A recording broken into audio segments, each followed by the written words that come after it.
নাজিরাবাদে যৌতুগৃহ গুদাম থেকে ফলের প্যাকেটে দেহাংশ পাচারের বিস্ফোরক অভিযোগ করেছেন শুভেন্দু অধিকারী। তার দাবি, সেদিনের অগ্নিকাণ্ডে 35 থেকে 40 জনের মতো মৃতের সংখ্যা হতে পারে। রাজ্যের বিরোধী দলনেতা দাবি করেছেন, অগ্নিকাণ্ডে ঘটনার পর এখনো 27 জনের কোনো খোঁজ নেই। এদের বেশিরভাগেরই বয়স 25 থেকে 27 বছরের মধ্যে। তিনি প্রশ্ন তুলেছেন, কলকাতার কাছে সোনারপুরেরই যদি এমন অবস্থা হয়, দূরের কোনো জেলায় তাহলে কি হবে? মৃতদের পরিবারকে 50 লাখ টাকা ক্ষতিপূরণ দেওয়ারও দাবি তুলেছেন রাজ্যের বিরোধী দলনেতা। দমকল মন্ত্রীর পদত্যাগের দাবি তুলেছেন শুভেন্দু অধিকারী। হুঁশিয়ারি দিয়ে বলেছেন, নিখোঁজদের নিয়ে বিহিত না করলে আদালতে মামলা হবে বলেও হুঁশিয়ারি দিয়েছেন। শুক্রবার নরেন্দ্রপুর থানা চলো অভিযানে জনজোয়ার হবে।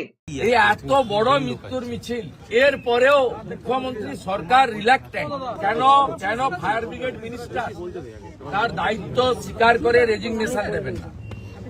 কেন মুখ্যমন্ত্রী এখানে আসবেন না? কেন 50 লক্ষ টাকা ক্ষতিপূরণ দেবেন? কেন যাকে তাকে আপনি চাকরি দেন? এদের চাকরি ঘোষণা করবেন না কেন?